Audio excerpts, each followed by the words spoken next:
Assalamualaikum warahmatullahi wabarakatuh.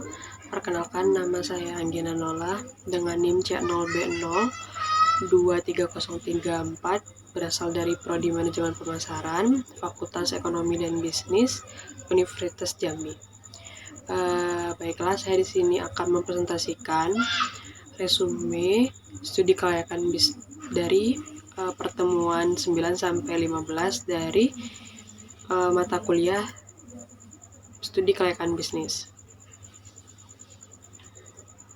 Baik, pertemuan ke-10 itu why we learn about studi kelayakan bisnis.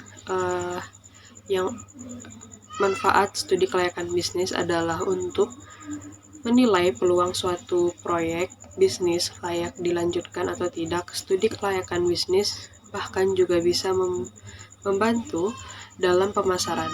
Hal ini karena studi kelayakan bisnis dapat memberi gambaran situasi bisnis yang kita hadapi nanti. Terus ada analisa aspek persaingan dalam studi kelayakan bisnis.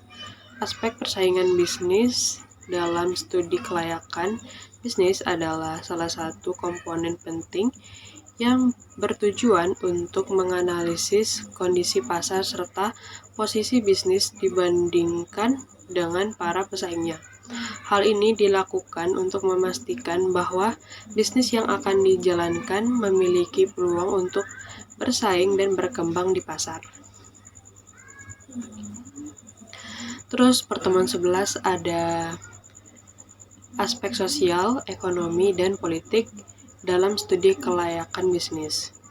Aspek sosial dalam studi kelayakan bisnis berdampak signifikan pada keberhasilan dan keberlanjutan bisnis karena mencakup analisis terhadap kebiasaan budaya, norma, dan kebutuhan masyarakat setempat.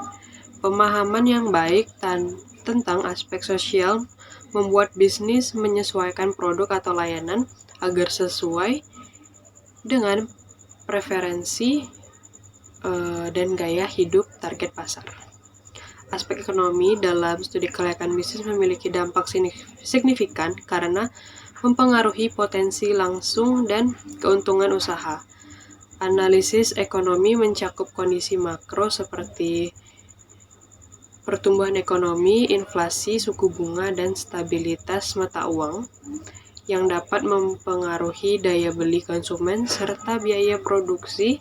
Selain itu, aspek ini juga mempertimbangkan tingkat pengangguran dan kebijakan ekonomi pemerintah yang dapat memengaruhi permintaan pasar. Aspek politik memiliki dampak signifikan dalam studi kelayakan bisnis karena mencakup kebijakan pemerintah, regulasi, stabilitas politik, dan sehubung internasional yang memengaruhi operasional dan keberlanjutan bisnis. Perubahan peraturan seperti pajak, izin usaha, atau undang-undang perdagangan dapat mempengaruhi biaya, keuntungan, dan daya saing perusahaan. Stabilitas politik yang rendah dapat meningkatkan risiko bisnis seperti ketidakpastian dalam investasi dan kemungkinan gangguan operasional. Terus ada aspek analisis risiko di dalam studi kelayakan bisnis. Analisis risiko mencakup identitas potensi ancaman seperti risiko pasar, operasional, keuangan, teknologi, dan regulasi. Setiap risiko dievaluasi berdasarkan tingkat kemungkinan dan dampaknya yang dikelompokkan dalam kategori dari sangat rendah hingga sangat tinggi. Selain itu, pengelolaan risiko dilakukan dengan strategi mitigasi, transfer, penerimaan, dan rencana kontingensi untuk menghadapi tantangan yang diidentifikasi seperti perubahan tren pasar atau persaingan ketat. Terus ada aspek analisis mengenai dampak lingkungan di dalam studi kelayakan bisnis. Tahapan AMDAL mencakup identifikasi dampak lingkungan, evaluasi kelayakan lingkungan, dan pengelolaan dampak melalui dokumen resmi seperti UKL, UPL, atau SPPL. Keputusan kelayakan lingkungan didasarkan pada kajian menyeluruh terhadap dampak negatif dan positif suatu proyek.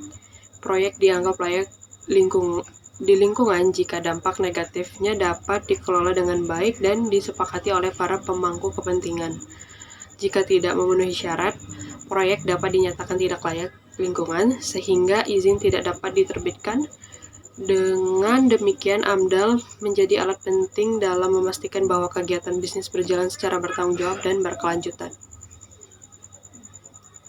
Terus ada aspek analisis mengenai dampak lingkungan di dalam studi kelayakan bisnis. Perencanaan bisnis melalui alat analisis SWOT, strategi pemasaran dan evaluasi aspek lingkungan seperti AMDAL.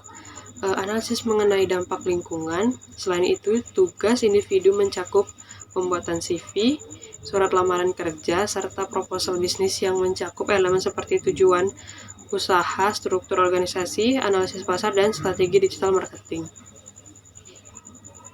Baik, pertemuan 15, membuat bisnis plan perencanaan bisnis.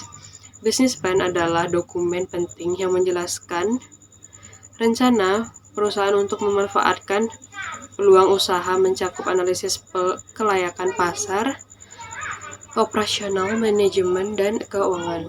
Proses penyusunan bisnis plan dimulai dari tahap ide usaha, perumusan konsep, hingga studi kelayakan yang mencakup analisis pasar, operasional, dan keuangan. Serta bisnis juga mencakup komponen seperti visi misi, analisis industri, deskripsi usaha, rencana produksi, pemasaran, organisasi risiko, dan perencanaan keuangan. Penyajian bisnis plan harus menarik dan informatif dengan ringkasan eksekutif yang jelas untuk menarik perhatian investor dan kreditor. Baik, itulah hasil presentasi saya.